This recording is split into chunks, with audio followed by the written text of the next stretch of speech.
Hermanos, sean unidos, porque esa es la ley primera. Tengan unión verdadera en cualquier tiempo que sea, porque si entre ellos pelean, los devoran los de afuera. 90 buques mercantes, 20 de guerra, 20 de guerra.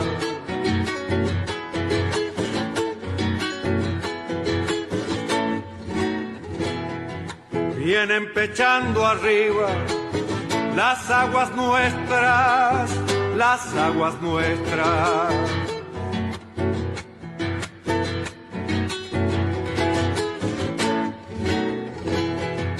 Veinte de guerra vienen con sus banderas, con sus banderas.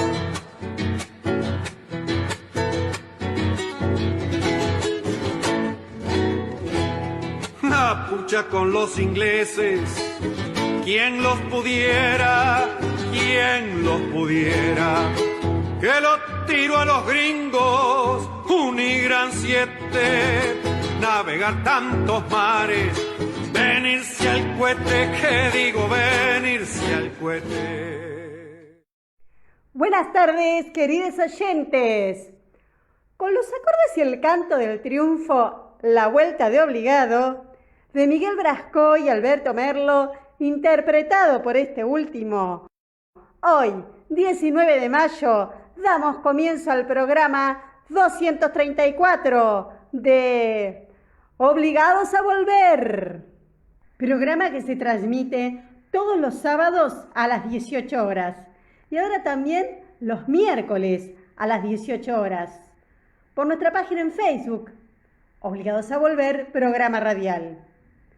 Obligados a Volver, un análisis de la realidad argentina y mundial desde nuestra mirada, que es nacional, popular, democrática, feminista, latinoamericanista y ambientalista.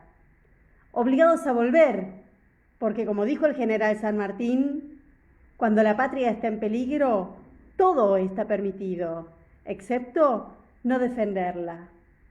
Recordando además nuestras consignas fundacionales: lealtad a Perón, Cristina Conducción.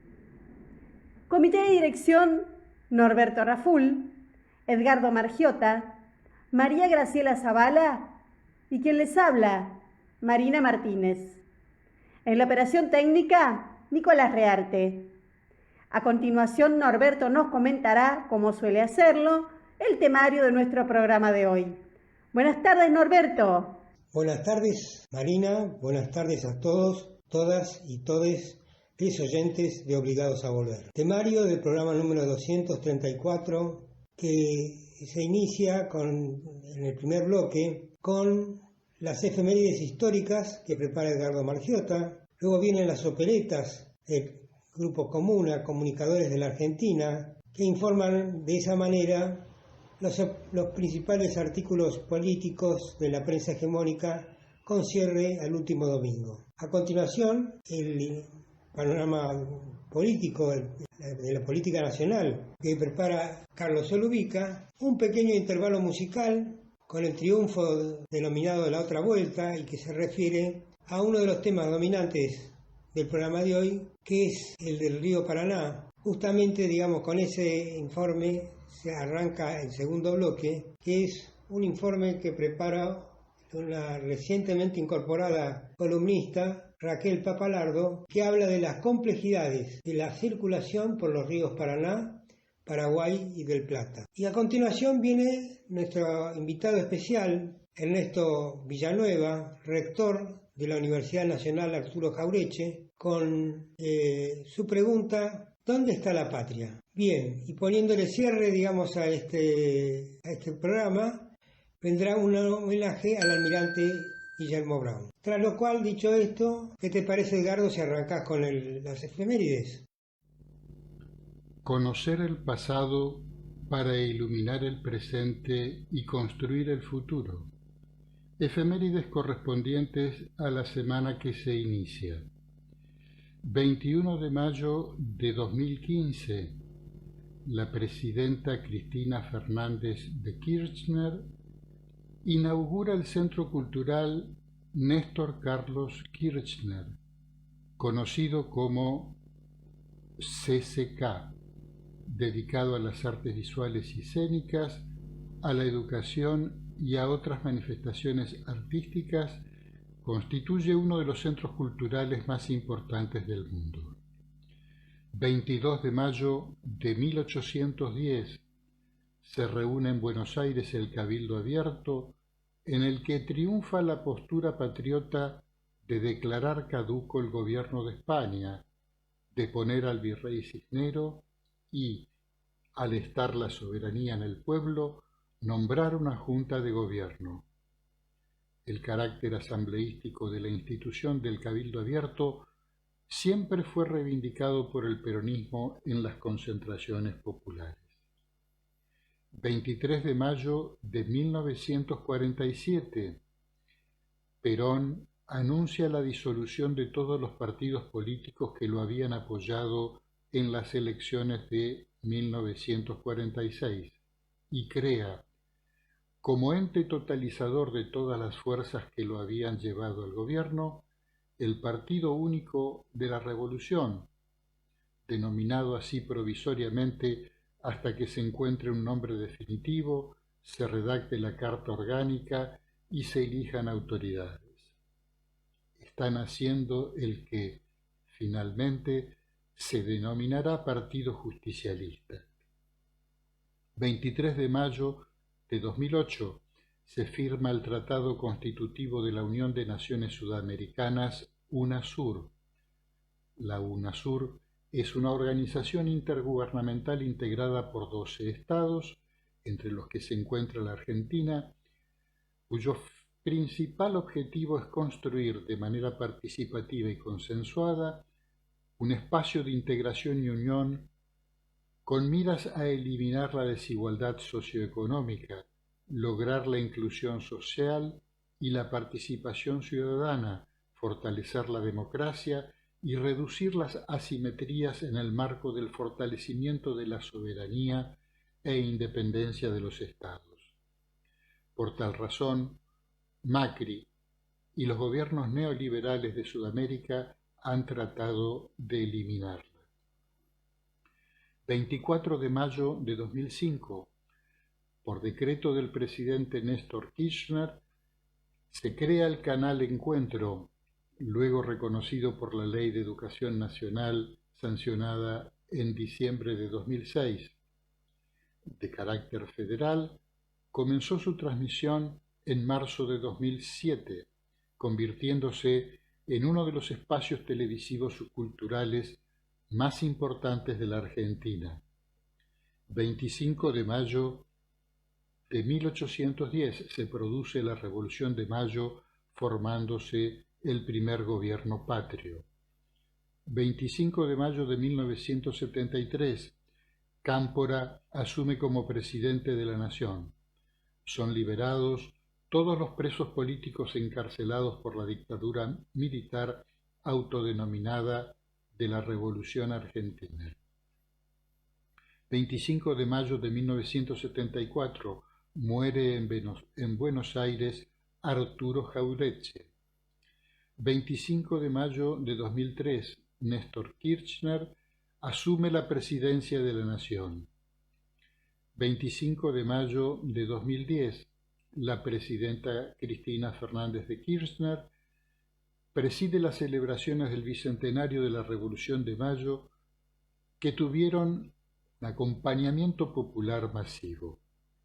Continuando ahora con nuestro programa, vamos a escuchar un repaso a los comentarios políticos de la prensa hegemónica, las operetas al 16 de mayo, que prepara Comuna, Comunicadores de la Argentina. Desquicio de la prensa opositora ante la gira europea. Relatos e interpretaciones desquiciadas saturaron esta semana la estrategia editorial comúnmente dotada de cierta lógica de los medios opositores. Los resultados de la gira presidencial por Europa desacomodaron a las y los columnistas que visitan extremos tales como dar por insignificantes a los gobernantes que apoyaron a Alberto Fernández y hasta sugerir que el Papa Francisco lo recibió contra su voluntad. Con el mismo rasgo se despliega el combate al plan de vacunación, lo que incluye la repetición cíclica de la manipulación de datos contra la Sputnik y la propalación de denuncias de irregularidades que, en un verdadero prodigio, se conocen casi exclusivamente en la provincia de Buenos Aires. Como parte del mismo mecanismo, el gobernador Kicillof es presentado ahora como el culpable de la inflación.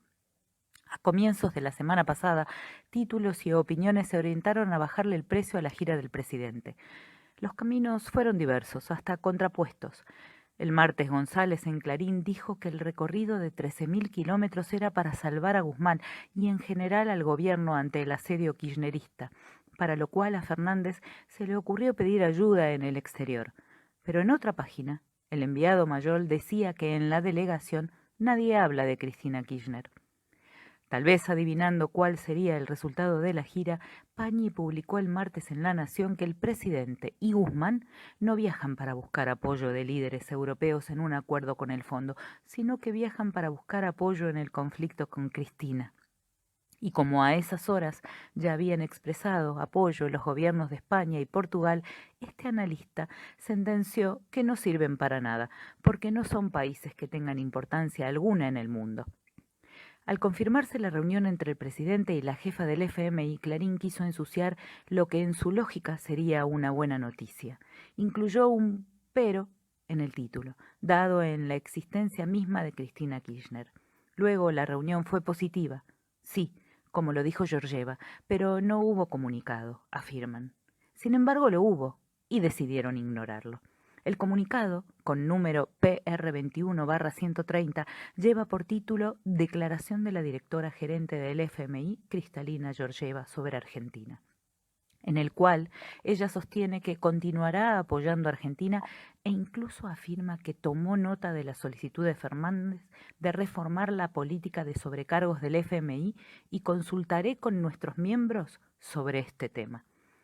Por supuesto, toda acción, medida legislativa y discurso kirchnerista fue usado como artillería contra el presidente y el Ministerio de Economía, especialmente la resolución no vinculante del Senado para que los derechos especiales de giro anunciados por el FMI se destinen a la política sanitaria y no a pagar deuda.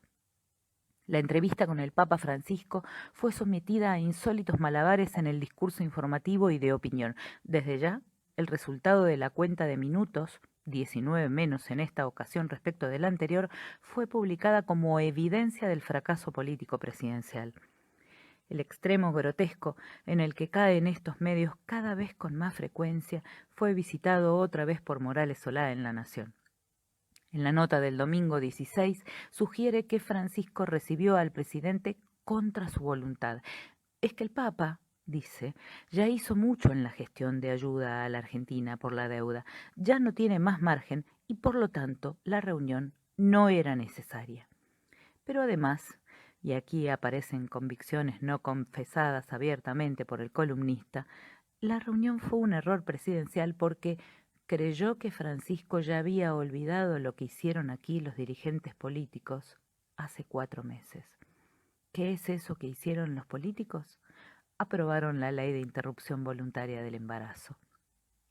En resumen, en unas 45 notas de análisis publicadas desde el lunes al domingo por Clarín, Infobae y La Nación, hay un copiar y pegar permanente de la misma matriz. La gira presidencial fue para defenderse de Cristina Kirchner. Los pronunciamientos de los gobiernos europeos son insignificantes. El Papa no quería reunirse. Una única y honrosa excepción es el domingo 16 la nota de Román Lechman en Infobae, quien al menos acepta que fue una gira exitosa, aunque a renglón seguido advierte que quedará solo en anécdota si el presidente no logra entenderse con Estados Unidos. Otro eje del despliegue opositor fue la repetición de una línea ya publicada. El proyecto de ley para atender la crisis sanitaria con medidas excepcionales si los índices de la pandemia se agravan expresa autoritarismo, es inconstitucional y por supuesto terminará en los jueces amigos del dispositivo de poder que une a las grandes empresas periodísticas, magistrados de toda calaña y, como furgón de cola, los dirigentes de Juntos por el Cambio, quienes, copiando lo leído en varias notas, ya anunciaron la judicialización si la norma es aprobada. El rótulo editorial de inconstitucionalidad fue tomado al pie de la letra por Mario Negri, recompensado por Clarín el martes. El columnista Bravo, de apellido, publica sus dichos en la página 6. El columnista Ortelli publica sus dichos en la página 7. Con todo, no está perdida la esperanza de que el proyecto fracase en diputados. Redactores de Clarín y La Nación ponen esperanzas en los legisladores que siguen órdenes del gobernador cordobés Schiaretti, el más macrista de los gobernadores justicialistas, aunque algunos maliciosos suelen nombrarlo como el más antiperonista de los gobernadores macristas. En fin, por uno u otro camino, el proyecto fracasará, pronostica Kirschbaum en Clarín. Este es el columnista que el domingo 9 escribió que la gira europea era el funeral de lujo para el ministro Guzmán. A la atrocidad de este ánimo mortuorio que está en la historia remota y reciente de la derecha argentina, se agrega el papelón periodístico. El viernes, en el mismo diario del que es jefe de redacción, Bonelli echó el ancla en los pronósticos sobre la caída del ministro y de mala manera admite que sigue en su cargo. Tuvo que hacerlo el propio Kirschbaum. Aunque la gira no sirvió para nada, dice, el futuro inmediato de Guzmán está asegurado. Tal vez el mismo talante funerario explique la enésima maniobra contra la Sputnik. Infobae publicó el jueves, como segunda noticia del día, que la endiosada revista The Lancet sostuvo que los informes sobre esa vacuna son deficientes. Mentira descomunal. La publicación incluyó un reclamo de 4 investigadores de Gamaleya por su disconformidad con algunos datos. De hecho, The Lancet incluyó la respuesta del laboratorio ruso. Por supuesto, esta nota concluye diciendo una vez más que la vacuna más eficaz es la de Pfizer. La anécdota fue también convertida en título por La Nación, con el tono insidioso que impera en estos medios respecto del Sputnik desde el primer día. ¿Está en tela de juicio la efectividad del Sputnik? No hubo ni hay hechos que justifiquen la pregunta, y de hecho, el texto lo demuestra. Para cumplir con el diseño de bombardear la gira, González de Clarín tuvo la ocurrencia de dar por aplazado al presidente en el examen cara de papa. Los regalos que le llevó a Francisco, dice, no le sirvieron, pero la nota no va solo contra Alberto Fernández. El disgusto alcanza también al pontífice, a quien le reprocha con amargura las sonrisas que en su momento mostró ante Cristina Kirchner. Las páginas de estos días dejan todavía algo peor, aunque acaso en el tema de menor importancia.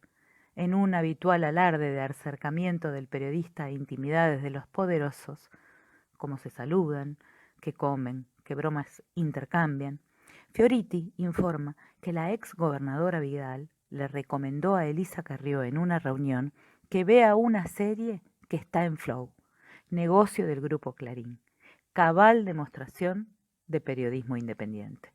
Esto fue Operetas, Comuna, Comunicadores de Argentina, Facebook, Comunicadores de Argentina, Twitter, @ComunaRG.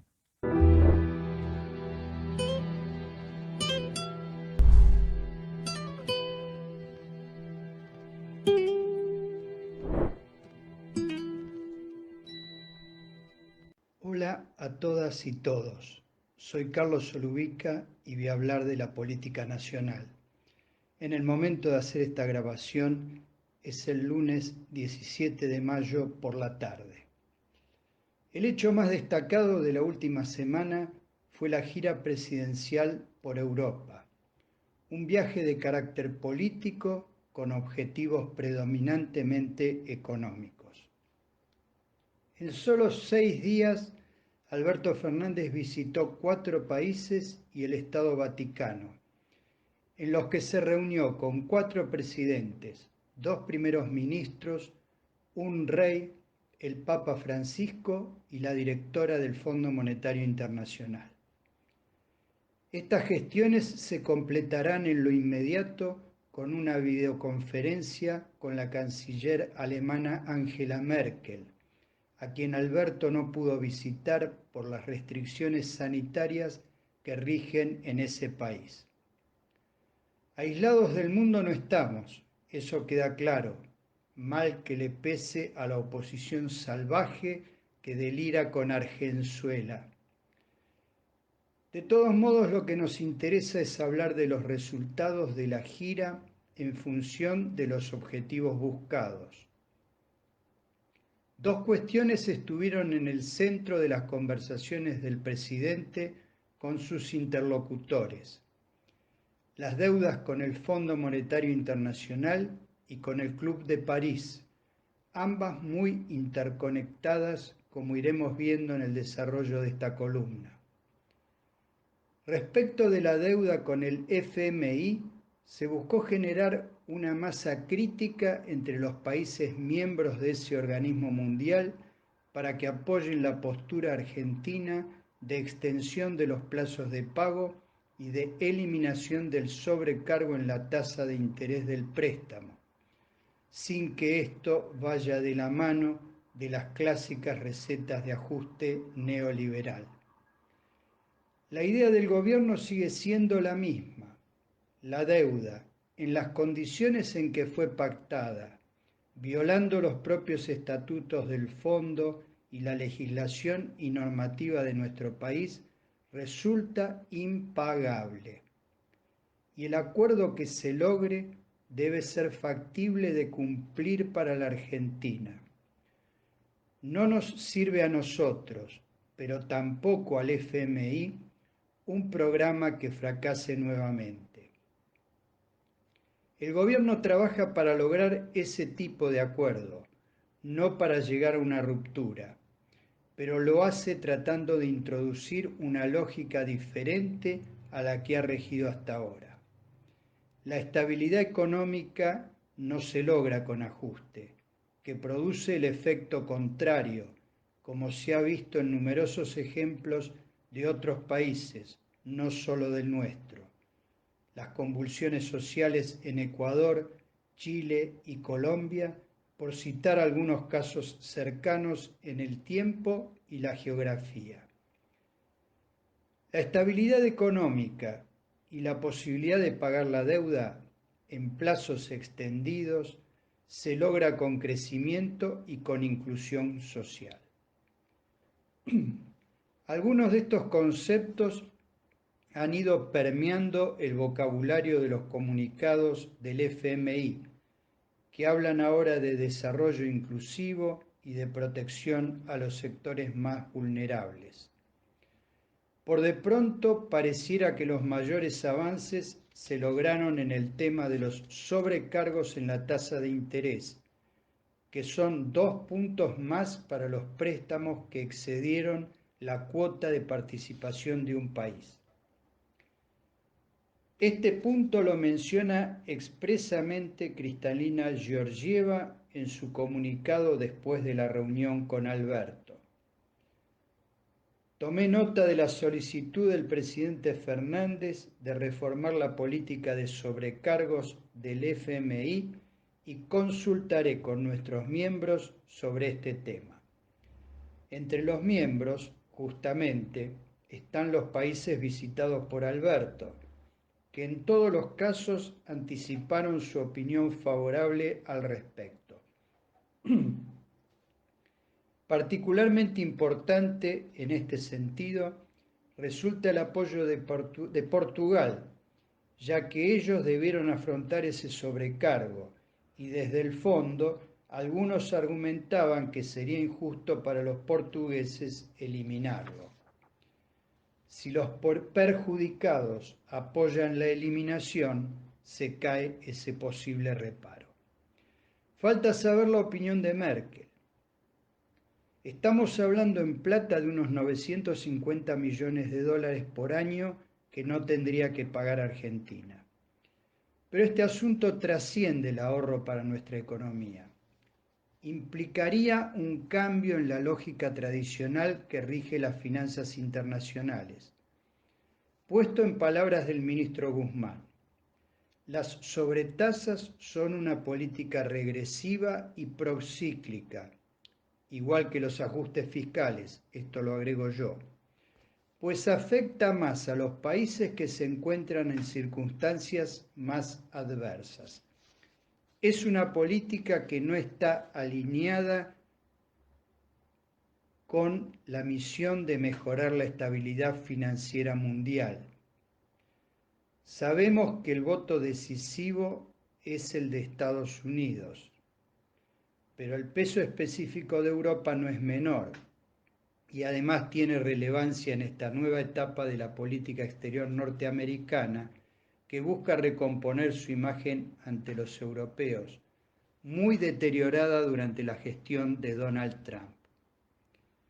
Con la administración Biden es muy importante la tarea que está realizando el premio Nobel Joseph Stiglitz, mentor de Martín Guzmán, quien tiene buena llegada a las actuales autoridades de Estados Unidos.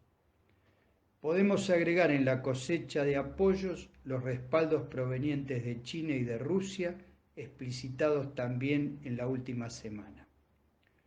Como conclusión, se puede decir que en el objetivo deuda con el FMI, nuestro gobierno obtuvo el resultado que buscaba. El otro objetivo, la deuda con el Club de París, era de menor volumen, 2.500 millones de dólares contra los 44.000 millones del FMI, pero más acuciante porque hay un vencimiento que opera el 31 de mayo. Dijimos que ambos objetivos estaban interconectados.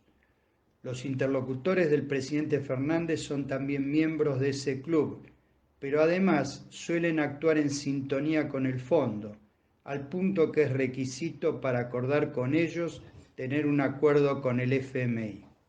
En este caso, como el acuerdo con el fondo no es inminente, el presidente de Francia, Emmanuel Macron, le transmitió a nuestro primer mandatario que un gesto favorable del organismo financiero sería suficiente para concretar la prórroga del vencimiento con el Club de París y seguir negociando un acuerdo de refinanciación del total adeudado. Y ese gesto se produjo con el mensaje por las redes sociales de Kristalina Georgieva, difundido al finalizar la reunión con Alberto Fernández, y el posterior comunicado del FMI que reprodujo partes del mensaje de su directora. Ahora solo resta esperar la comunicación oficial antes de fin de mes del Club de París anunciando la prórroga de ese vencimiento. El objetivo deuda con el club entonces también fue cumplido por la delegación argentina. Queda por delante todavía culminar las dos negociaciones para lograr un espacio de tiempo y unas condiciones de pago de ambas deudas que permitan a la Argentina encarar el camino de la reconstrucción económica y social. Un camino que estamos transitando, además, con el condicionante de la pandemia y de una oposición política, económica, mediática y judicial que no descansa en el empeño de desgastar, debilitar y dividir al gobierno del Frente de Todos. Todo esto en el contexto, no lo podemos ni debemos olvidar, de un año electoral que será decisivo para nuestro futuro. Muchas gracias a todas y todos. Un fuerte abrazo.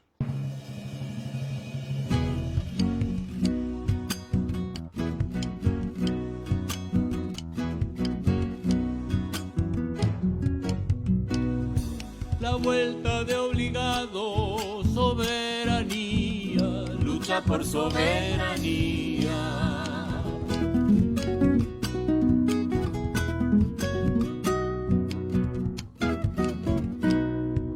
Presente reclama esa valentía, del criollo la valentía.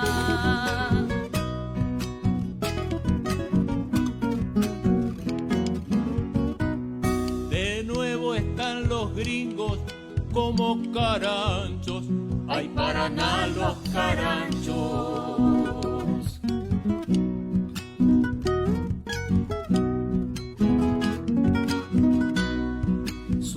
Trabajo, frutos se están llevando por el río navegando.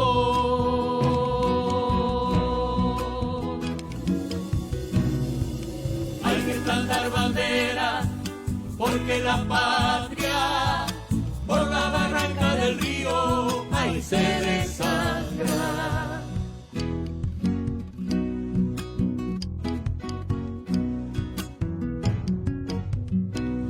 En la puertos ya no son nuestros, los puertos ya no son nuestros.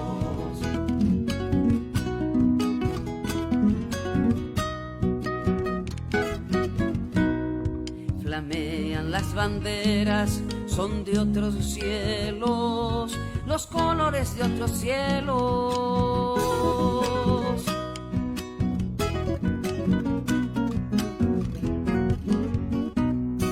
La tierra y su abundancia andan arriba, la abundancia queda arriba.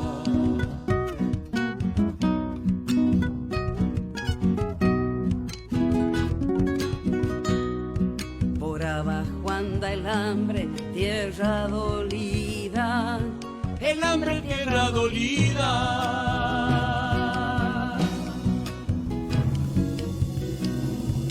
Hay que plantar bandera, porque la patria, por la barranca del río, ahí se desangra.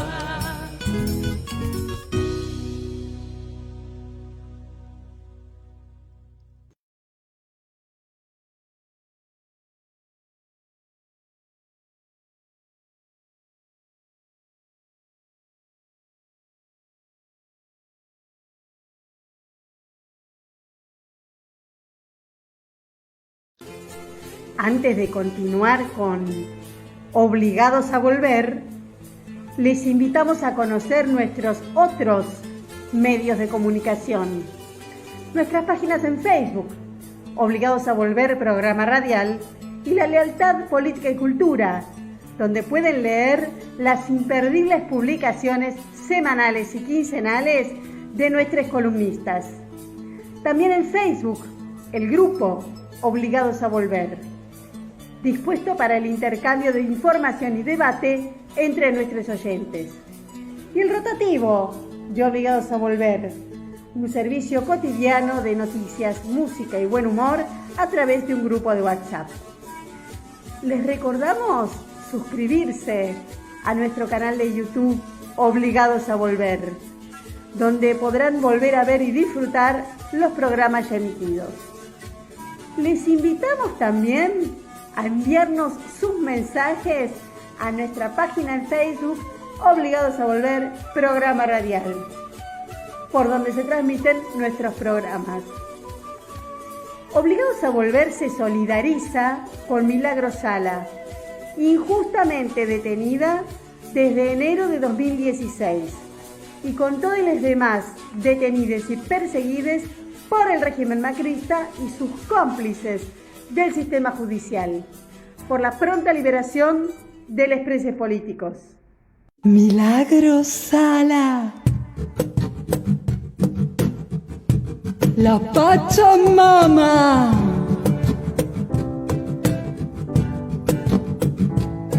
trabajo y ganas,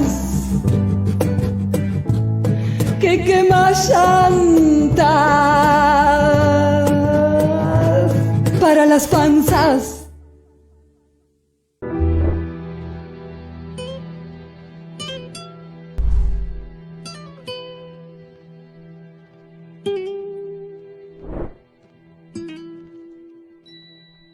Retomando con la hidrovía de 3.400 kilómetros de longitud, la mal llamada hidrovía Paraguay-Paraná, tiene para su análisis diversas aristas. Entre ellas, algunas hemos analizado en el programa anterior y hoy quisiera puntualizar algunas cuestiones. Entre ellas, el tema ambiental, que en realidad no ha habido un estudio de impacto ambiental de todas las acciones que se llevan a cabo en la Cuenca del Plata, en el río Paraguay y en el Paraná. Voy a tomar básicamente el río Paraná y las consecuencias ambientales que se producen por el desenrocado del río, porque el río tiene mucha sedimentación, producto del arrastre del río Bermejo fundamentalmente y del Pilcomayo también y de todos sus afluentes y subafluentes, pero por debajo de toda esa sedimentación está la roca madre. Entonces, en la profundización hay que hacer este desenrocado. El dragado produce arrastre de sedimentos, cientos de miles de metros cúbicos de sedimentos. Eso genera una turbidez en las aguas del río Paraná y eso disminuye la entrada de luz y obviamente afecta el desarrollo del plancton. Generalmente esos sedimentos son arrastrados hasta las riberas. Generalmente en las riberas, esos depósitos que a su vez traen ventos, alteran también la flora y la fauna ribereña. En cuanto a la circulación, tampoco se ha hecho el impacto ambiental que genera el oleaje de la gran cantidad de barcazas que se ven, que navegan por el río Paraguay-Paraná. También los grandes buques, los Panamax y los post-Panamax, que llegan hasta los grandes puertos de la ribera de la margen derecha del río Paraná. Y todo este oleaje impacta, como dije, en las riberas, en las barrancas, en el lecho de inundación, genera problemas también con la vida de esas áreas y también con la destrucción de los árboles, si los hay en el lecho del río, porque ese oleaje permanente va destruyendo las raíces y finalmente caen. El otro problema colateral que tiene la mal llamada hidrovía es la expansión del monocultivo de la soja y de otros granos, pero especialmente la soja, que es la vedette en el mercado mundial, es un commodity que hoy precisamente en estos tiempos tienen unos precios que están superando los $600 la tonelada en el mercado de Chicago. Lamentablemente, la expansión de esta agricultura con siembra directa, con utilización de agroquímicos, entre ellos el glifosato, esto ha generado un impacto ambiental enorme en los suelos, en las capas subterráneas, y todo eso finalmente, todos esos agroquímicos van a decantar al río Paraná, lo cual produce un impacto ambiental en toda su flora y especialmente su fauna. Es visto que hoy los peces de agua dulce han disminuido enormemente, la pesca ha disminuido y también la contaminación, ¿sí?, de estos productos que eran extraídos en forma rutinaria, constante, por la población que vive en sus riberas, que hoy va perdiendo este tipo de actividad y abandona estos espacios y generalmente, especialmente alrededor de las grandes ciudades, se ubica, se aloja en barrios muy vulnerables. La otra cuestión que me parece importante hacer hincapié es el tema de los puertos, ¿sí? Los puertos, sobre todo en la margen derecha del río Paraná, se han ampliado exorbitantemente, entre ellos el puerto de Rosario. Hay alrededor de 27 puertos en la parte del recorrido final del Paraná, antes de desembocar en el río de la Plata. El que se ha expandido más con distintas dársenas es el puerto de Rosario, como mencionaba antes, y bueno, acá se encuentran las grandes compañías cerealeras como Bunge, como la aceitera General Dehesa, como Barrilli, Dreyfus, bueno, etc. También para construir estos puertos, lo que hubo que hacer fueron enormes cambios o enormes impactos ambientales en la profundización para poder llegar los grandes barcos a puerto,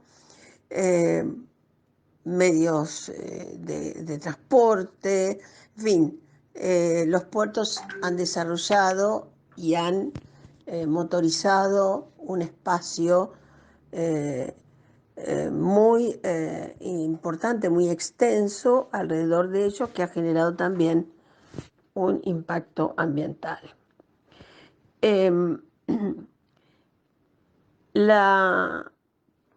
Las barcazas, y especialmente los grandes buques que llegan hasta el puerto de Rosario, el puerto de Santa Fe, el puerto de San Lorenzo, son generalmente barcos de 60.000 toneladas y algunos también más grandes, ¿sí? Pero todos estos barcos son de fabricación extranjera, es decir, la flota mercante argentina, que supo tener un enorme desarrollo durante el peronismo, bueno, de a poco fue dándose de baja a los barcos, los astilleros, sobre todo durante el neoliberalismo y el menemismo, fueron desmantelados y por lo tanto los barcos, son barcos de bandera extranjera. Por eso, cuando se menciona el decreto 949 y la posibilidad de que ese decreto sea, derogado para que el Estado se haga cargo de la hidrovía, esto sería fundamental por el tema del desarrollo portuario, del desarrollo de la marina mercante, de los astilleros y del control ambiental, lo cual esto favorecería enormemente no solo el cuidado del ambiente, sino también la ampliación de los puestos de trabajo, o sea, el crecimiento económico argentino que se daría especialmente a partir de el río Paraná, el río Paraguay y el río La Plata, que es donde termina todo este recorrido económico, en el cual prácticamente el 85% de las exportaciones salen por esta vía y el 75% de las importaciones entra por esta vía. Porque los puertos no solo tienen puertos, tienen espacios, dársenas para granos, sino también para aceites, para harinas y también para contenedores.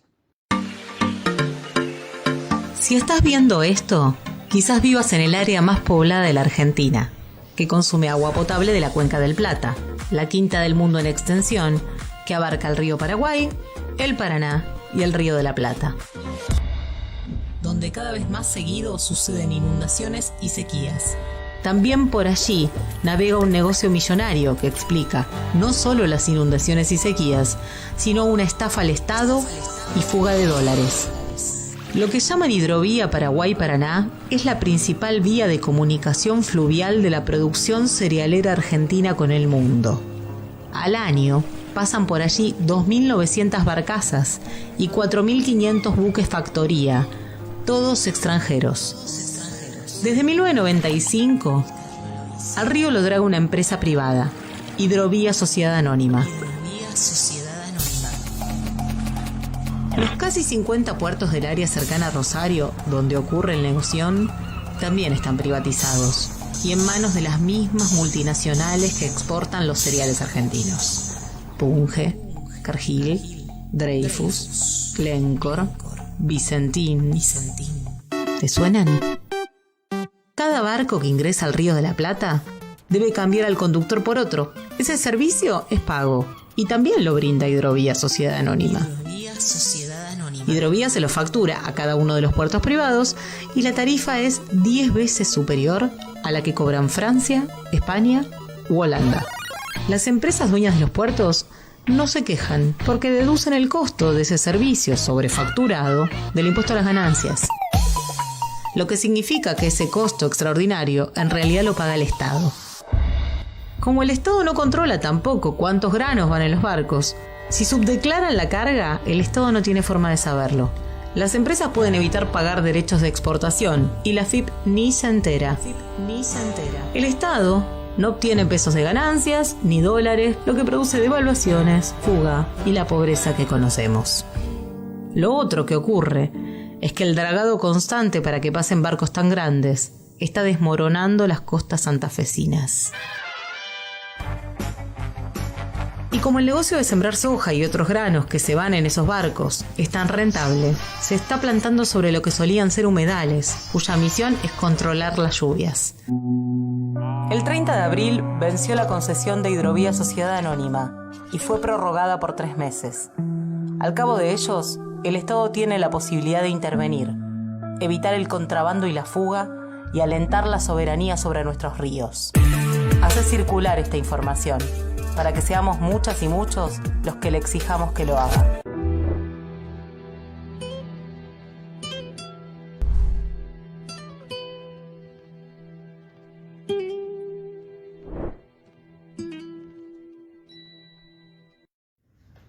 En una tarde de otoño, como la de estos días, caminaba don Arturo Jaureche por Núñez, junto con un amigo, y se detuvo frente al frontispicio del Tiro Federal. Y ahí leyó una leyenda extraña o extraordinaria que decía: aquí se aprende a defender a la patria. Don Arturo se preguntaba, ¿cómo aquí se aprende a defender a la patria? ¿Se la defiende parado, acostado boca abajo, de rodillas, con una escopeta, con un rifle, con un revólver? Eso sí, el blanco está clarito y allá adelante. Pero Jaureche agregaba, lo cierto es que el enemigo de la patria no siempre está tan clarito, no siempre es el blanco que está allá, ni mucho menos. Primero de todo, para defender a la patria tenemos que saber dónde está el enemigo. Y muchísimas veces está cerca, está en los costados, está entre nosotros. Y creo que esta anécdota que nos trae don Arturo calza a la perfección con lo que hoy nos ocurre en nuestro país.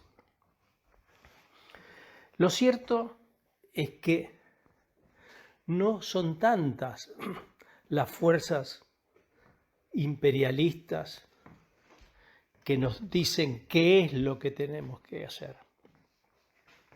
Son otros argentinos, más colonizados que los colonizadores, que incluso sobreactúan los niveles de dependencia. Los vemos todos los días con la defensa de una empresa alemano-norteamericana que se dedica a hacer vacunas sin que esos defensores sean accionistas de las mismas. Lo vemos con la actitud que rompe con la tradición argentina de defensa exclusiva de los poderosos, en este caso Israel, y de olvido de un pueblo pobre, humillado y con escasa capacidad de defensa, que en este caso son los palestinos. Y creo que debemos reflexionar profundamente sobre esto, porque hemos tenido una gran victoria electoral con la asunción de Alberto. Es cierto que tenemos el Poder Ejecutivo, la Cámara de Senadores, un poquitín menos de la mitad que diputados. Pero enfrente está el mundo económico, muy transnacionalizado, por cierto, el mundo mediático y muchísimos amigos dentro del Poder Judicial. Y como siempre, la fuerza de los gobiernos populares deriva de la cantidad, de ganar las elecciones, pero sobre todo de la capacidad de la movilización, de ganar las calles, de la organización popular. Hoy por hoy estamos un poco rengos. No podemos llevar adelante la tradicional marcha que hacemos siempre. Incluso este 25 de mayo estamos discutiendo de si sí o si no, si conviene, no conviene. Y eso lo aprovechan los grandes poderes, confundiendo, mal informando, desinformando, sin tratar de mejorar la situación de los argentinos, que hoy pasa por dos cuestiones, por supuesto: la salud y la inflación. Uno podría agregar también un futuro crecimiento, pero es tan perentoria la necesidad de supervivencia de los argentinos que esos dos temas cubren absolutamente todo.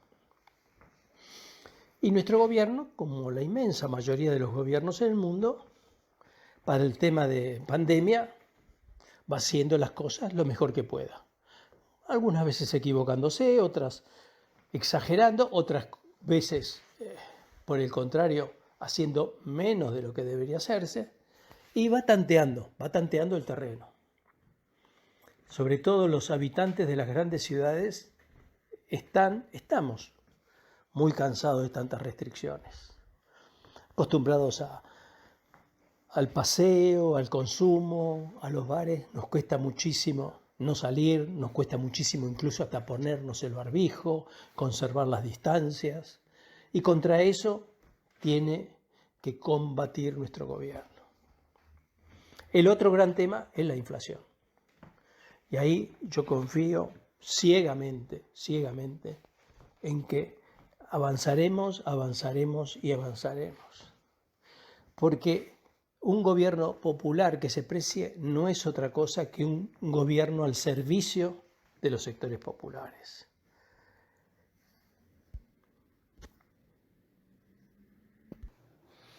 Y más que impacientarnos porque tal o cual promesa de campaña todavía no la hemos cumplido, y son muchas, por cierto, creo que hoy es hora de poner el hombro.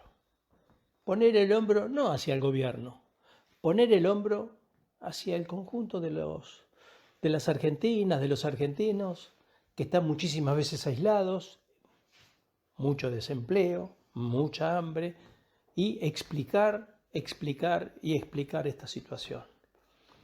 Nuestro poder actual y sobre todo el futuro, con el proceso electoral con la capacidad de organización y de movilización que tenemos que recuperar, va a ser el elemento central para avanzar. Después sí, si tenemos esa fuerza en la Cámara de Diputados, si tenemos la posibilidad de movilizaciones, ahí sí podremos pedirle, exigirle, diría yo, al gobierno que haga tal o cual cosa. Mientras tanto, poner el hombro y saber, como nos decía don Arturo Jauretche, que la cuestión de quiénes son amigos y quiénes son enemigos no es tan sencillo como nos planteaba el tiro federal, que pensaba que solamente con un fusil se defendía la patria. La patria, lo sabemos, se la defiende todos los días, no es un ente abstracto. Son las argentinas, los argentinos, son las nenas, los nenes, que hoy no pueden ir al colegio, la gente que está en la calle, la gente que no tiene techo, somos todos.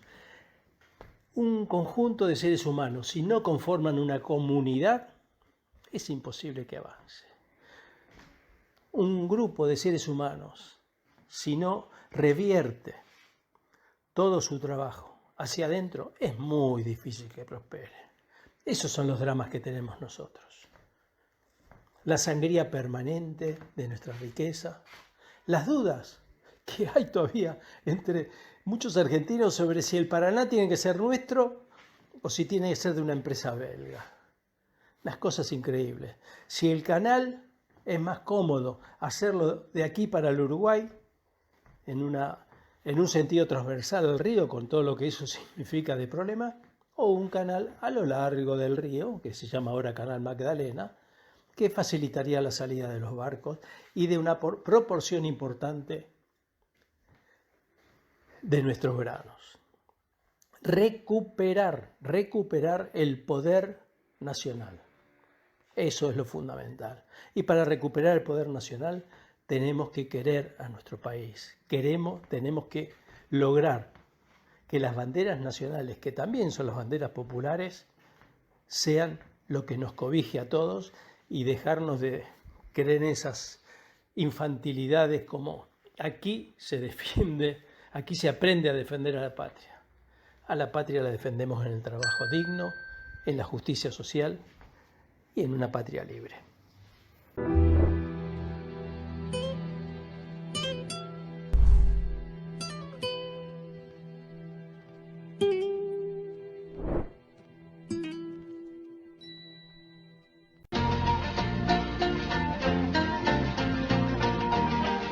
From a county Mayo town came a man of great renown, as a sailor and a soldier was none bolder.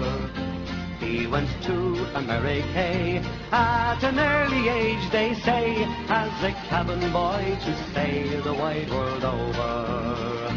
Then adventure took him south to the De La Plata mouth. San Martin was on the route in Argentina.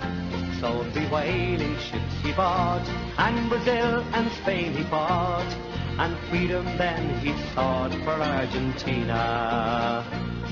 Now Admiral William Brown, you're a man of courage shown, and in battles fought, the odds were all against you. But your Irish heart was strong, and in memory still lives on, and in Ireland there are some that don't forget you.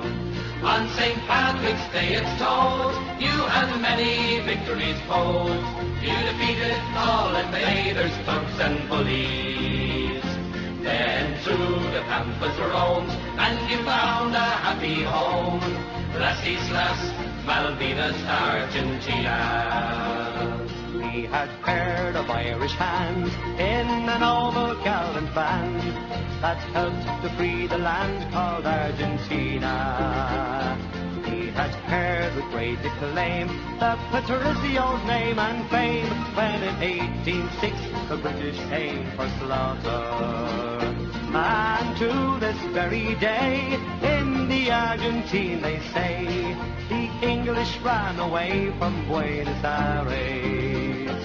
To the the islands further down, and they took them for the crown. Las Islas Malvinas, Argentina. We remember William Brown, and as a land of great renown, the invader robbed the islands from your country.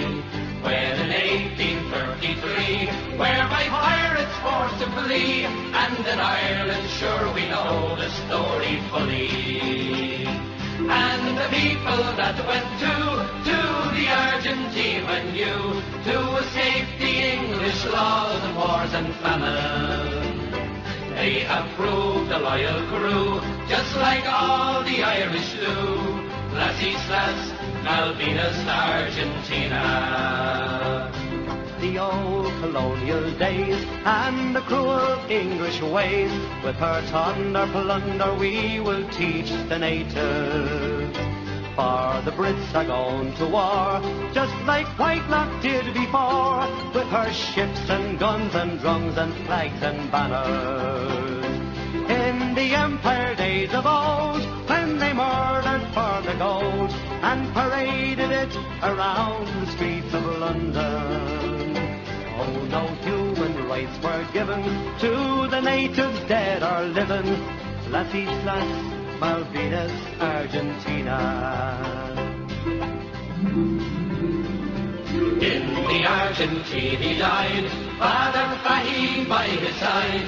57 was the year his country mourned him. A hero of the nation, he's remembered with elation throughout the world where freedom still abounds. And the Southern Cross take note, where bold Willie Bulfin wrote, the Irish still support you, Argentina. With the empire tumbling down, let no paddies back the crown. Las Islas Malvinas, Argentina. With the empire tumbling down, let no paddies back the crown. Las Islas Malvinas, Argentina.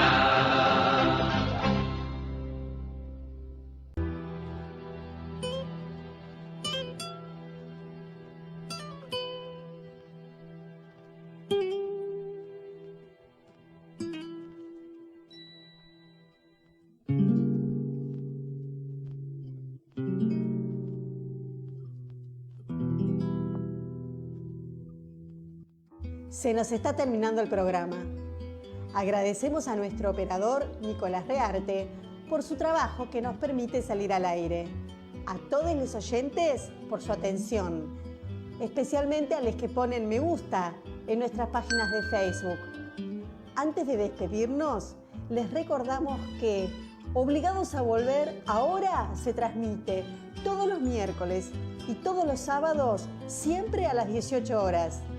Por nuestra página en Facebook, Obligados a Volver, programa radial. Les esperamos entonces el próximo sábado a las 18 aquí, en nuestra página en Facebook, Obligados a Volver, programa radial. Este fue otro programa de Obligados a Volver, acompañándoles en sus casas desde la de cada uno de los que hacemos este programa, cumpliendo las disposiciones del Gobierno Nacional en la lucha contra la pandemia. Volvimos, pero estamos obligados a seguir militando, porque la patria sigue estando en peligro, ya que la derecha reaccionaria, que no acepta que fue derrotada en las urnas, acecha sin disimulo para desgastar y combatir a nuestro gobierno, elegido por el pueblo. Por eso, continuaremos con nuestra tarea siguiendo el legado del libertador San Martín. Cuando la patria está en peligro, todo está permitido, excepto no defenderla. Recordando y reivindicando nuestras consignas fundacionales: lealtad a Perón, Cristina Conducción.